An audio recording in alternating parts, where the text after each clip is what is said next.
എനിക്ക് പിന്നെ പ്രിയെ കാണാനുള്ള വീർപ്പുണ്ടല്ലോ അല്ലേ? ഇരിക്കേ. Thank you. ഹലോ മായ, പ്രിയ ഇപ്പൊ എവിടെയുണ്ട്?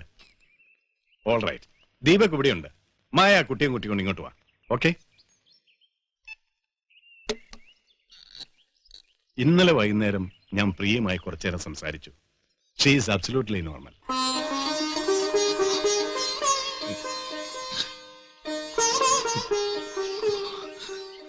എന്താ ദീപക് കൊച്ചുകുട്ടികളെ പോലെ? I am sorry doctor. വീട്ടിലേക്ക് വിളിച്ചോ? വിളിച്ചു ഡോക്ടർ. എല്ലാവരുടെയും സന്തോഷം പറഞ്ഞറിയിക്കാൻ വയ്യ. അവരുടെയൊക്കെ സ്നേഹം ശരിയായ അർത്ഥത്തിൽ മനസ്സിലാക്കാൻ കഴിയാത്തതിൽ എനിക്ക് സങ്കടമുണ്ട് ഡോക്ടർ. Yes come in. പ്രിയയ്ക്ക് നല്ല സുഖമില്ല ഡോക്ടർ. എന്തു പറ്റി? തലവേദനയാണ്, ഇപ്പൊ വരുന്നില്ല എന്ന് പറഞ്ഞു. ഓഹോ. ദീപക് ഇരിക്കെ, ഞാൻ നോക്കിയിട്ട് വരാം.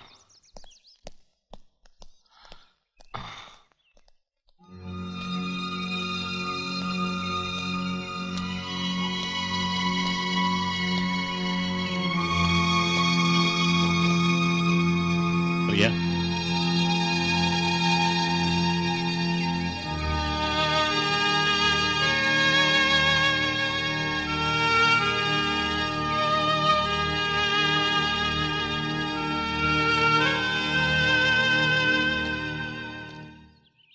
എന്താ സുഖയില്ലേ?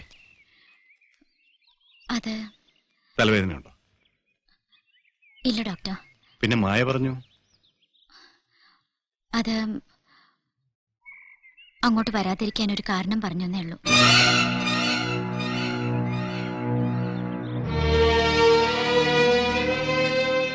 എനിക്ക് അയാളെ കാണണ്ട. ആരെ?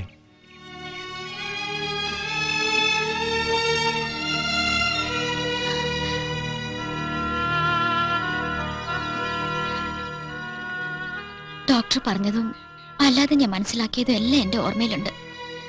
എനിക്ക് വേണ്ടി അയാൾ ചെയ്ത കാര്യങ്ങളും ആ സ്നേഹവും എല്ലാം. പക്ഷേ അതിനും എത്രയോ മുൻപ് എന്റെ മനസ്സ് ഞാൻ മറ്റൊരാൾക്ക് കൊടുത്തതാണ് ഡോക്ടർ.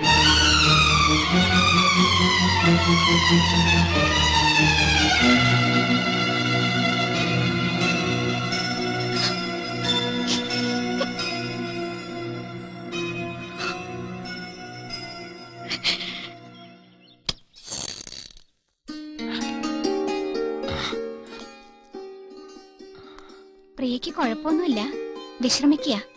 ഡോക്ടർ റൗണ്ട്സ് കഴിഞ്ഞ് വരാൻ ഇത്തിരി വൈകുമെന്ന് പറഞ്ഞു. പ്രിയൊന്ന് കാണാൻ സാരല്ല, ഞാനേതായാലും മുറിയിലിരിക്കാം.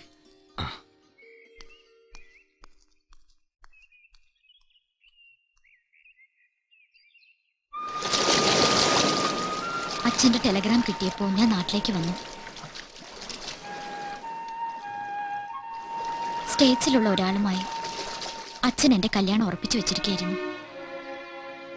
എനിക്ക് എന്റെ രാഹുൽ മതിയെന്ന് ഞാൻ അച്ഛന്റെ കാല് പിടിച്ചു പറഞ്ഞു. പക്ഷേ എന്നെ മുറിയിലിട്ട് അടച്ചു. നാട്ടിൽ പോയ എന്നെ പറ്റി ഒന്നും അറിയാത്തതുകൊണ്ട് ബാംഗ്ലൂരിൽ നിന്ന് രാഹുൽ വീട്ടിൽ അന്വേഷിച്ചു വന്നു. ഒരാഴ്ച മുമ്പ് എന്റെ കല്യാണം കഴിഞ്ഞുവെന്ന് അച്ഛൻ രാഹുലിനോട് നുണ പറയുന്നത് മുകളിലെ മുറിയിൽ നിന്ന് എനിക്ക് കേൾക്കാമായിരുന്നു. ഞാൻ ഒച്ച വെക്കാതിരിക്കാൻ എന്റെ ചേട്ടൻ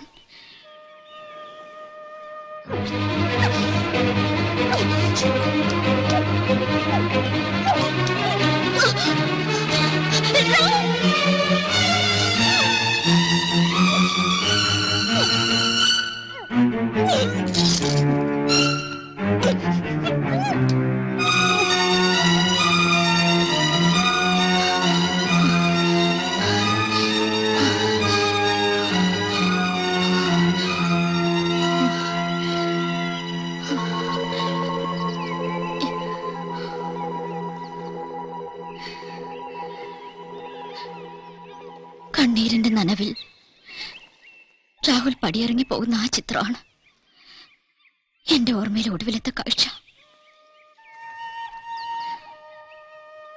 മതി, ഇനി ഒന്നും ഓർമ്മിക്കണ്ട. വരൂ, കമോൺ.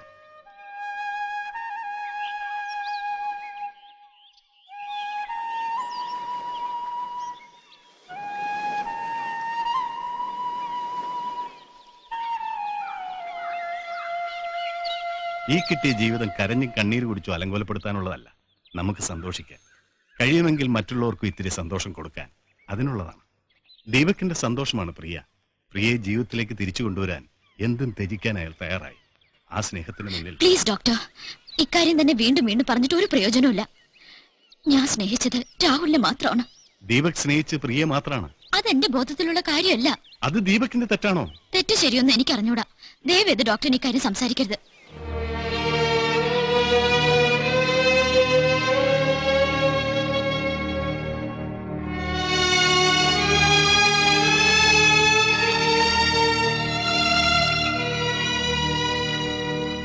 എന്താ ഡോക്ടർ, എന്തെങ്കിലും പ്രശ്നമുണ്ടോ?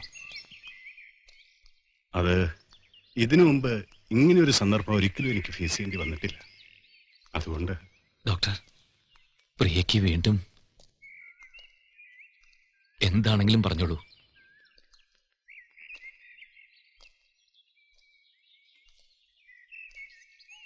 ആയിരിക്കുന്ന ജെയിംസിനെ കുറിച്ച് ഞാൻ ദീപകിനോട് പറഞ്ഞിട്ടുണ്ടോ? ഇല്ല ഡോക്ടർ. സ്വന്തം അച്ഛൻ, അമ്മ, കൂടപ്പിറപ്പുകൾ എല്ലാവരും ചേർന്നാണ് ജെയിംസിനെ ഈ നിലയിലാക്കിയത്. 19 വർഷം വിദേശത്ത് കഷ്ടപ്പെട്ടുണ്ടാക്കിയ ജെയിംസിന്റെ സമ്പാദ്യമല്ല അവർ വീതിച്ചെടുത്ത് ജെയിംസിനെ ചണ്ടി പോലെ വലിച്ചെറിഞ്ഞു. വിശ്വാസവഞ്ചനയാണ് ഒരു മനുഷ്യനെ ഏറ്റവും കൂടുതൽ ദുഃഖിപ്പിക്കുന്നതെന്ന സത്യം ജെയിംസിൽ നിന്നാണ് ഞാൻ മനസ്സിലാക്കിയത്. അതിനിടെ മറ്റൊന്നുകൂടി ഉണ്ടായി. ജെയിംസ് ഇവിടെ വന്ന് 2 മാസം കഴിയുന്നതിന് മുമ്പ് അയാളുടെ ഭാര്യ സൂയിസൈഡ് ചെയ്തു. അത് ജെയിംസിന് അറിയില്ല. പാവൻ ജെയിംസ്.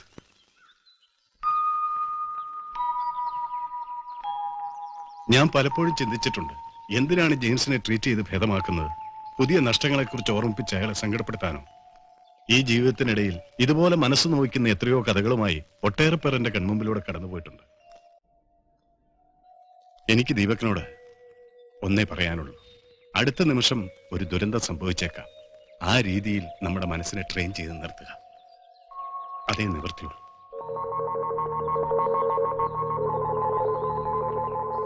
തലവേദനയുള്ളത് കൊണ്ടല്ല പ്രിയ വരാതിരുന്നത്. പ്രിയ പഴയ അവസ്ഥയിലേക്ക് തിരിച്ചു പോയിട്ടുമില്ല. രോഗിയായിരുന്നപ്പോൾ എന്നുവെച്ചാൽ പ്രിയയുടെ അറിവില്ലാതെ അങ്ങനെ സംഭവിച്ചതാണല്ലോ നിങ്ങളുടെ വിവാഹം. അങ്ങനെയാണ് അവൾ പറഞ്ഞത്. അവളുടെ ബോധത്തിൽ അവൾ സ്നേഹിക്കുന്ന മറ്റൊരാളുണ്ട്. അയാളുടെ കൂടെ ജീവിക്കാനാണ് അവൾ ആഗ്രഹിക്കുന്നത്.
എന്താ പ്രിയേ, എന്തിനാ പ്രിയ കരയുന്നത്? ഒന്നുമില്ല. ഒന്നുമില്ലാതെ ആരെങ്കിലും കരയോ? എന്താണെങ്കിലും എന്നോട് പറഞ്ഞോളൂ.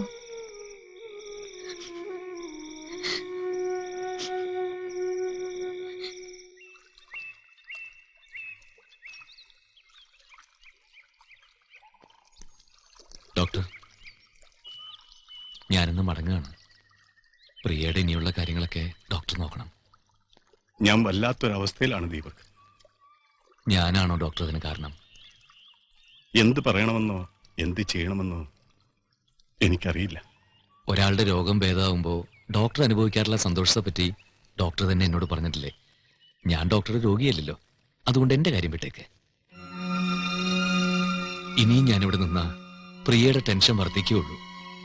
അച്ഛൻ പ്രിയയുടെ ആഗ്രഹങ്ങൾക്ക് എതിരെ നിന്നപ്പോഴാണല്ലോ ഇതൊക്കെ സംഭവിച്ചത്. ആ തെറ്റ് ഞാനും ആവർത്തിച്ച ഡോക്ടറുടെ അധ്വാനമൊക്കെ വെറുതെ ആയിന്ന് വരും. വീണ്ടും അവൾ പഴയ അവസ്ഥയിലേക്ക് പോയാ നമുക്കത് താങ്ങാൻ പറ്റുമോ ഡോക്ടർ? പറ്റില്ല. അതുകൊണ്ടാണ് ഞാൻ എത്രയും പെട്ടെന്ന് തിരിച്ചു പോകാൻ തീരുമാനിച്ചത്. പ്രിയയെ ഞാൻ സ്നേഹിച്ചു. പക്ഷെ ആ സ്നേഹം എന്തെങ്കിലും പിടിച്ചു വാങ്ങാനോ അവകാശം സ്ഥാപിക്കാനോ ഉള്ളതല്ല.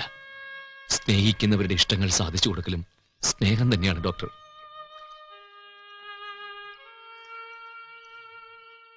ഹൃദയത്തിൽ നന്മയുള്ളവർ ജീവിതത്തിൽ തോൽക്കില്ല ദീപക്.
കാണാതെ പോകാമെന്ന് ആദ്യം ആലോചിച്ചു.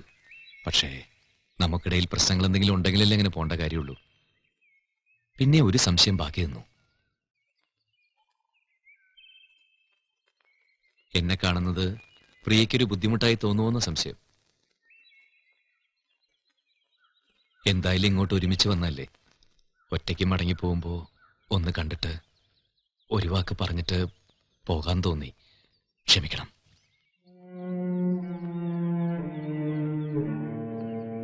ഇവിടത്തെ കാര്യങ്ങളൊക്കെ പറഞ്ഞ് ഏർപ്പാടാക്കിയിട്ടുണ്ട്.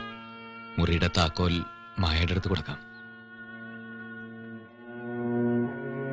വേറെ എന്തെങ്കിലും? ഞാൻ ഉദ്ദേശിച്ചത് എന്റെ ഭാഗത്തുനിന്ന് ഞാൻ ചെയ്യേണ്ട വല്ലതും ഉണ്ടോന്നാ. ഒരു ഫ്രണ്ടായിട്ട് കരുതി ചോദിക്കുക.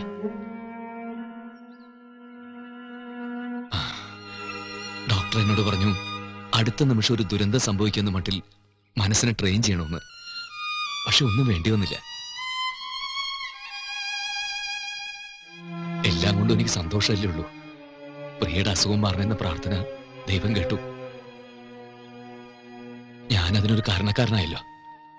എനിക്കത് മതി, അത് മാത്രം മതി. ഞാൻ പോട്ടെ പ്രിയ, എല്ലാ നന്മകളും ഉണ്ടാവട്ടെ.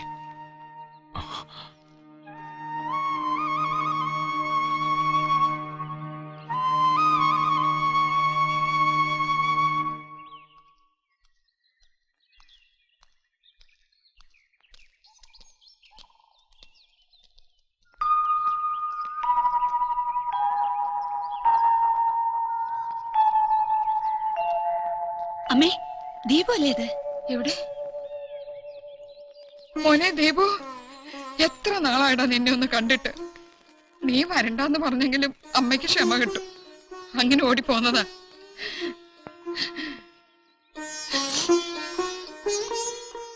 അമ്മയ്ക്ക് നിന്നെ കാണണമെന്ന് പറഞ്ഞപ്പോ ഞങ്ങൾ ആലോചിച്ചു. സന്തോഷമുള്ള സമയത്ത് പരസ്പരം കാണുന്ന ഒരു സന്തോഷമല്ലേ? അതെ, വളരെ സന്തോഷത്തില്ല ഞാൻ. 2-3 ദിവസം കൊണ്ട് വരാന്ന് പറഞ്ഞിട്ട് എന്ത് പറ്റിയടാ ദീപു? അത് എല്ലാം പൂർണ്ണമായി ഭേദമായിട്ട്. ഞങ്ങളിപ്പോ ഡോക്ടറെ കണ്ടിരുന്നു. എപ്പോ ഇവിടുന്ന് പോകാൻ പറ്റും ചോദിച്ചപ്പോ അങ്ങനെ വ്യക്തമായൊന്നും പറഞ്ഞില്ല. ആ, ആർക്കും ഒന്നും വ്യക്തമായിട്ട് പറയാൻ പറ്റാത്ത അവസ്ഥയാണ് വിജയേട്ടാ. എന്നുവെച്ചാ എന്റെ മൂക്ക് പിന്നെ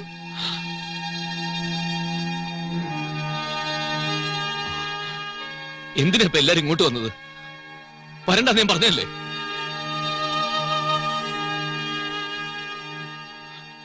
മതിയായി, ഒക്കെ മതിയായി. എന്തു പറ്റിയടാ നിനക്ക്? അമ്മേ, താങ്ങാവുന്നതിലധികം വിഷമം എനിക്ക് ഇപ്പൊ തന്നെ ഉണ്ട്. നിങ്ങളും കൂടി വന്നപ്പോ എല്ലാം പൂർത്തിയായി. എന്റെ ഈശ്വര, എല്ലാം ശരിയായി നിറഞ്ഞ സന്തോഷത്തോടെ വന്നിട്ടിപ്പോ. സന്തോഷം അത് അമ്മയുടെ മോനെ വിധിച്ചിട്ടില്ലമ്മേ. ഒരു കണക്കിന് ഇനി എന്തിനു ഞാനിതൊക്കെ നിങ്ങളോട് മറച്ചു വെക്കണം? പ്രിയെ ഞാനല്ലേ സ്നേഹിച്ചത്. അവൾക്ക് എന്നെ സ്നേഹിക്കാനുള്ള തിരിച്ചറിവുണ്ടായിരുന്നില്ലല്ലോ. അതുകൊണ്ട് അവളുടെ ഭാഗത്ത് ഒരു കുറ്റമില്ല. പക്ഷേ അങ്ങനെയല്ല ദീപോട്ട.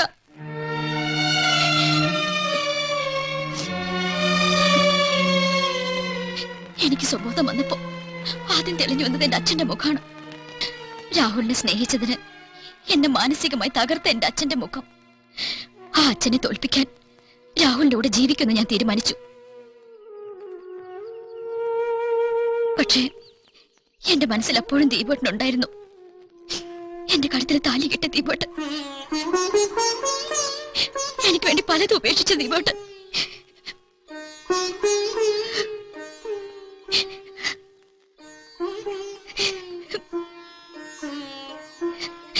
രാഹുലിനേക്കാളും അച്ഛനോടുള്ള പകയേക്കാളും ഒക്കെ വലുതാണ് ദീപോട്ടനെന്ന് പിന്നീട് എനിക്ക് മനസ്സിലായി. പക്ഷെ ഒരിക്കൽ മറ്റൊരാളെ സ്നേഹിച്ച എന്നെ ദീപോട്ടന് വേണ്ടെന്ന് എനിക്ക് തോന്നി. ആ അപകർഷത ബോധം കാരണം ദീപോട്ടനോട് ഒന്നും പറയാൻ എനിക്ക് കഴിഞ്ഞില്ല.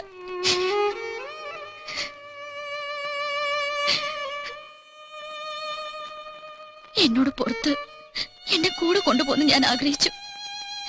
പക്ഷെ കുറച്ചു മുൻപും ദീപോട്ടൻ എന്റെ മുൻപിൽ വന്നത് എന്നോട് യാത്ര ചോദിക്കാനാണ്. അതിനുവേണ്ടി മാത്രം അല്ലേ? അല്ല, അങ്ങനെയല്ലത്. ഞാൻ അനുഭവിച്ച വിഷമവും സങ്കടമൊന്നും പ്രിയെ ഞാൻ അറിയിച്ചില്ലെന്നേ ഉള്ളൂ. സ്നേഹിക്കുന്നയാളുടെ നന്മ ആഗ്രഹിക്കുന്ന ഒരാൾക്ക് അത്രേ സാധിക്കൂ. എന്നാ ഞാൻ പറയാം, എന്റെ നന്മയാണ് ആഗ്രഹിക്കുന്നതെങ്കിൽ എന്നെ കൂടെ കൊണ്ടുപോകണം. ദീപോട്ടൻ എന്റെ കൂടെ ജീവിക്കാൻ.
ഞാൻ ദീപുവിനോട് ഒരുപാട് കാര്യങ്ങൾ പറഞ്ഞിട്ടുണ്ട്. പക്ഷെ ഇത് തീർച്ചയായും എന്റെ ജീവിതത്തിലെ വിലപ്പെട്ട ഒരു അനുഭവമാണ്. ഒരു കാര്യം ഞാൻ തീരുമാനിച്ചു, രണ്ടുപേരെയും പെട്ടെന്ന് ഞാൻ ഇവിടുന്ന് വിട്ടയക്കില്ല. ഹണിമൂണിനാണെന്ന് വിശ്വസിപ്പിച്ച് പ്രിയ ഇവിടെ കൊണ്ടുവന്നു. ഇനി യഥാർത്ഥത്തിലുള്ള ഹണിമൂൺ കഴിഞ്ഞ് മടങ്ങുന്നുള്ളൂ. കുറച്ചു ദിവസം എന്റെ വീട്ടിൽ.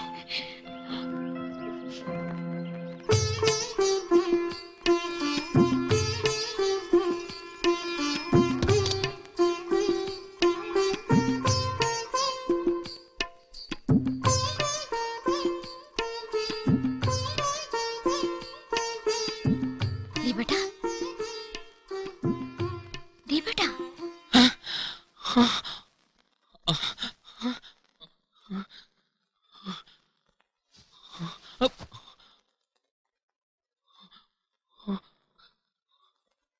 ഭൂമി കുലുക്കുന്നുണ്ടോ? ആ ഉണ്ട്.